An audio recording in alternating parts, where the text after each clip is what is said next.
भाजपाच्या प्रचार सभेत झालेल्या हाणामारीमुळे संपूर्ण देशात अमळनेरची इब्रत विकली गेली।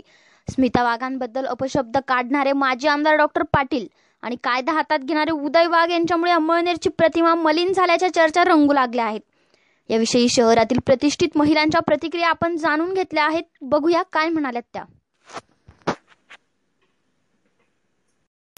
भाजपाच्या प्रचार सभेत डॉक्टर BS पाटलांना उदय वाघ यांनी केलेली मारहाण आपण बघितली असणारच। तर याबाबत आज आपण आपल्या अमळनेर तालुक्यातील प्रतिष्ठित महिलांची प्रतिक्रिया जाणून घेणार आहोत। डॉक्टर अपर्णा मुठे यावर काय म्हणतात?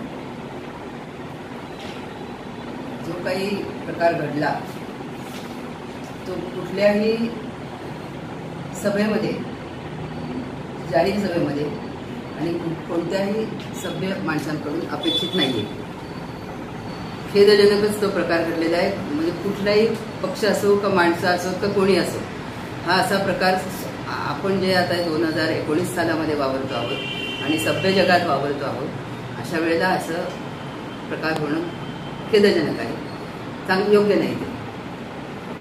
BS पाटील यांनी पारोळ्यातील प्रचार सभेत आमदार स्मिता वाघ यांच्याबाबत जे विधान केलं त्याबाबत तुमचं मत काय? असं आहे, आजकाल पुन्हा मी तेच म्हणेन की आज 2019व्या वर्षी सुद्धा अजूनही जो पुरुषांचा महिलांकडे बघण्याचा दृष्टिकोन आहे तोच या मान्यवरांच्या वक्तव्यातून प्रकट होतो। तेव्हा कोणीही असो, महिलांच्या बाबतीत असं कोणीही आणि जाहीरपणे गैरशब्द किंवा अपशब्द त्यांना बोलू शकत नाही। हा असं करणं हा महिलांचा अपमान तर आहेच, पण त्याचबरोबर आपण जे म्हणतो की महिलांना आपल्याकडे मान देतात, असं करतात तसं करतात, त्याला काही अर्थ राहत नाही। ते नुसते बोलण्याच्या गोष्टी राहतात। आणि असं जर घडत राहिलं तर ज्या आज महिला पुढे येत आहेत, पाऊल टाकतायत धैर्याने की आपण पुढे जाऊ, राजकारणातही पुढे जाऊ, राजकारणात महिलांच्या सहभागाची जास्त आवश्यकता आहे आपण जे म्हणतो। पण अशा प्रकारे जर पुरुषांची मानसिकता असेल आणि पुरुषांनी जर महिलांना अशा प्रकारे वागवलं तर आज ज्या महिला पुढे येत आहेत त्या सुद्धा पुढे यायला धजणार नाही। आणि त्यामुळे असं महिलांबाबत अपमानकारक शब्द वापरणं केव्हाही गैरच आहे। एकंदरीत आपल्याला मॅडमांच्या बोलण्यातून हे दिसून आले की राजकारण्यांनी महिलांविषयी नेहमी बोलताना तारतम्य बाळगली पाहिजे। खेदकारक आहे, ते कुणी व्यक्ती असो, कुठल्याही पक्षाची असो, त्यांच्या मनात जर पती म्हणून राग असेल तर त्यांनी दुसऱ्या मार्गाने त्यांना हे त्यांचे नाराजी किंवा राग व्यक्त करता आला असेल। आपल्या अमळनेर शहरातील प्रतिष्ठित महिला डॉक्टर अपर्णा मुठे यांच्याशी संवाद साधला। त्यांनी भाजपाच्या प्रचार सभेत जे काही घडलं त्याविषयी त्यांनी खंत व्यक्त केली आणि तसंच महिलांविषयी राजकारण्यांनी बोलताना नेहमी विचार केला पाहिजे, तसंच महिलांचा आदर त्यांनी ठेवला पाहिजे, असं आपल्याला एकंदरीत त्यांच्याशी संभाषण करताना दिसून आलेलो आहोत।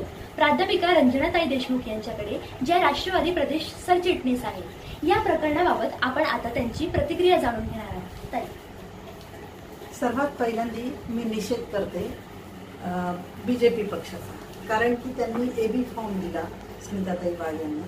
त्यांनी 15-20 दिवस सातत्याने प्रचार केला, 130 गावं त्या फिरल्या आणि त्याच्यानंतर त्यांचं तिकीट कापलं गेलं। हे सर्वात मोठी चूक पक्षाची आहे। त्यानंतर मी समर्थन करणार नाही किंवा निषेध व्यक्त करते उदय बापू यांनी जो राहाडा केला अंमळनेरच्या भर सभेमध्ये, तर ही चुकीची गोष्ट आहे। आज कितीही म्हटलं तरी BS आबा हे पितृतुल्य होते आणि त्यांनी जर अपमान केला आहे त्यांच्या पत्नीचा, स्मिताताईंचा, तर स्मिताताई बोलल्या असत्या आणि बोलून त्यांचा अपमान स्टेजवर केला असता। अपमानच्या बदल्यात शाब्दिक अपमान त्यांनी केला असता किंवा तुम्ही केला असता, हे योग्य दिसलं असतं। कारण राजकारणामध्ये कुरघुड्या ह्या चालूच असतात, परंतु अशा लाथाबुक्क्या आणि या शिस्तबद्ध पक्षामध्ये तर हे चुकीचं आहे। आणि नंतरची जी तिसरी गोष्ट आहे, BS आबा जे पारोळ्याच्या 80 नानांच्या सभेत बोलले ते फार चुकीचं वक्तव्य केले, कारण की ते म्हटले की स्मिताताईंचं कर्तृत्व काय आहे, यांच्या गुहेमध्येच सगळ्या जागा जातात, तर याचा अर्थ खूप मोठा वाईट होतो, खूपच एकदम चुकीचा। मग राजकारणामध्ये इतक्या वर्षापासून स्मिताताई काम करतायत, त्यांचं कर्तृत्व यांना दिसलं नाही का?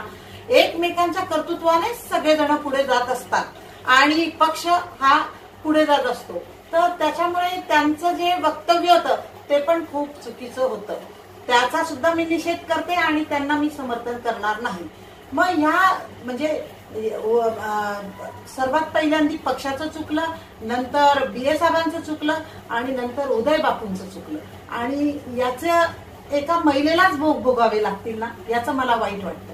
स्मिताताई हे अतिशय खानदानी आणि कर्तृत्ववान आहे. त्यांच्याबद्दल असं बोललेलं मला तरी एक महिला म्हणून, त्या दुसऱ्या पक्षाच्या असल्या तरी महिला म्हणून मला चांगलं वाटलं नाही.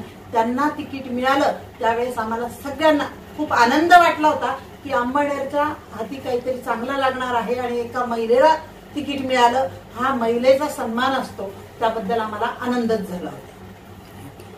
प्रतिक्रिया जाणून घेतली आहे राष्ट्रवादी प्रदेश सरचिटणीस संजनाताई देशमुख यांच्याकडून. तर ताईंच्या बोलण्यातून आपल्याला 3 गोष्टी ठळक जाणवल्या. पहिली गोष्ट अशी की आमदार स्मिता वाघ यांना खासदारकीचे तिकीट पक्षश्रेष्ठींकडून मिळालं आणि त्यानंतर काही दिवसातच ते कापण्यात आलं. तर हे चुकीचं झालं. हा एक महिलेचा अपमान आहे. दुसरी बाब अशी की पारोळ्याच्या प्रचार सभेत जे डॉक्टर BS पाटलांनी स्मिता वाघ यांच्याबद्दल जे विधान केलं होतं ते विधान करणं हे खूप चुकीचं आहे. हे ताईंच्या बोलण्यातून आपल्याला निदर्शनास आलं. तसंच तिसरी बाब अशी की जी भाजपाची प्रचार सभा अंबळनेरात होती त्या प्रचार सभेमध्ये जिल्हाध्यक्ष उदय वाघ यांनी जी हातापाई केली, लाथाबुक्यांनी डॉक्टर BS पाटील यांना भाजपाच्या पदाधिकाऱ्यांसोबत जी मारहाण केली, हे असं त्यांनी केलेली ही गोष्ट त्यांच्या पदाला अशोभनीय आहे असं आपल्याला ताईंच्या बोलण्यातून दिसून आलं. आता आपण प्रतिक्रिया जाणून घेणार आहोत ऍडव्होकेट तिलोत्तमाताई पाटील यांच्याकडून. ताई, खरं पाहायला गेलं तर अंबळनेर शहरात ज्या दोनही घटना घडल्या की डॉक्टर BS पाटील यांनी एका प्रतिष्ठित महिलेबद्दल जे वक्तव्य केलं आणि ते देखील लाईव्ह स्वरूपात, तर ते देखील निंदनीय आणि निषेध करण्यासारखं आहे. आणि दुसरं, त्या घटनेचे प्रतिसाद म्हणून BJPचा निवडणुकी संदर्भात जो मेळावा होत होता त्या मेळाव्यावेळी जे इथे प्री प्लॅनिंग असेल किंवा काही असेल जे कृत्य झालं ते देखील निंदनीय होतं. कारण BS पाटील हे आज उदय बापूंच्या वडिलांसारखे होते, नाही काही तर मोठ्या बंधूंसारखे होते. उदय बापूंनी ते पाऊल न उचलता पक्षश्रेष्ठींकडे ह्या तक्रारी करायला हव्या होत्या. आणि BS साहेबांचं म्हणाल तर एक 3 वेळा आमदारकी भूषविलेला माणूस, उच्च शिक्षित डॉक्टर, आणि त्यांचं आज देखील अंबळनेर तालुक्याच्या महिला वर्गामध्ये रिस्पेक्टेड पर्सन म्हणून नाव घेतलं जातं. आणि असं असताना त्या व्यक्तीची जीभ घसरणं, त्यांनी एका चांगल्या स्त्रीबद्दल, म्हणजे आमच्यासाठी स्मिताताईंचा अनुभव अतिशय चांगला आहे. त्यांचं अंबळनेर तालुक्यात एक चांगली स्त्री म्हणून नाव आहे. आणि अशा महिलेचं त्यांनी अशा प्रकारे वक्तव्य करणं ही डोकं चेपत होती. बरं, जर आपण पूर्ण ती मुलाखत बघितली किंवा BS साहेबांचं बोलणं जर बघितलं तर BS साहेब असं म्हटले की पतीने पाय चेपले आणि यांनी डोकं चेपलं. मग हे झालं एकनाथराव खडसेंच्या बाबतीत. परंतु त्यापुढेही जाऊन डॉक्टर साहेब असं म्हटले की तेवढ्यावर न बघता गिरीश महाजन यांचं देखील डोकं चेपलं. मग त्याबाबत हे कोणतं नातं देणार आहेत? तर एका महिलेच्या बाबतीत बोलताना राजकारणातील उच्चभ्रू किंवा वरिष्ठ पदाधिकाऱ्यांनी, नेत्यांनी या गोष्टीचं भान ठेवलं पाहिजे. आपल्या याच्यात मेळावा झाला, त्या मेळाव्याच्या वेळेला तो निवडणुकी संदर्भातला मेळावा होता आणि तिथे जर आपण बघितलं तर स्वतः उदय बापूंनी बोलण्याला म्हणा किंवा त्याला त्यांच्या कार्यकर्त्यांनी सुरुवात केली आणि अक्षरशः लाथाबुक्यांनी डॉक्टर BS पाटलांना तुडवण्यात आलं. त्यांना मारहाण पण झाली आणि त्याच्यात त्यांना दुखापत झालेली आहे, ते उपचार घेत आहेत. एक ज्येष्ठ नागरिक, एक डॉक्टर, आमदारकी लढवलेला माणूस, 3 वेळा आमदार झालेला माणूस आणि त्याला अशा प्रकारे मारहाण होते, तर हे देखील निंदनीयच आहे. पक्षाने त्यांच्या स्तरावर तरी कारवाई ह्या गोष्टीवर करायला हवी होती.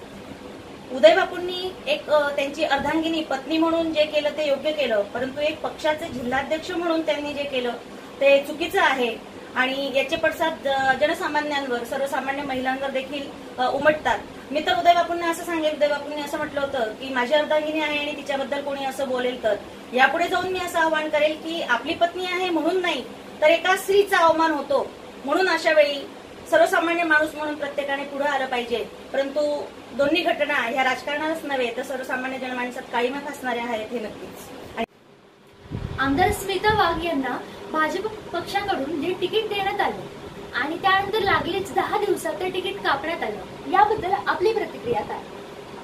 त्याबाबत मी असं सांगेल की आतापर्यंत स्मिताताईंचा जो कार्याचा लेखाजोखा होता तो अतिशय चांगला होता आणि अंमळनेर तालुक्याचं हे भाग्य होतं की पहिल्यांदा आमच्या बीजेपीकडून महिलेला तिकीट मिळालं आणि ते तिकीट मिळाल्यानंतर एक अंमळनेर शहराचा नावलौकिक होणार होता. नक्कीच महिलांचा सन्मान त्यामुळे वाढणार होता.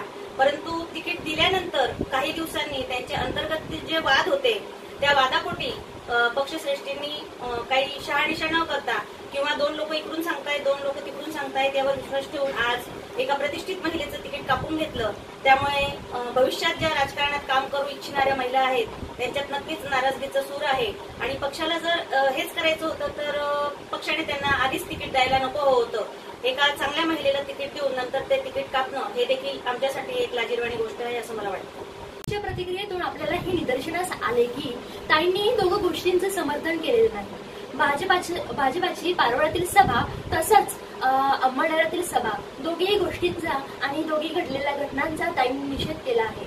तसंच आमदार स्मिता वाघ यांना मिळालेल्या खासदारकीचे तिकीट मिळाल्यानंतर 10 दिवसात लगेच ते कापण्यात आलं. त्याबद्दल ताईंच्या प्रतिक्रियेतून हे आपल्याला दिसतं की संबंध महिला वर्गात ही नाराजगी आहे.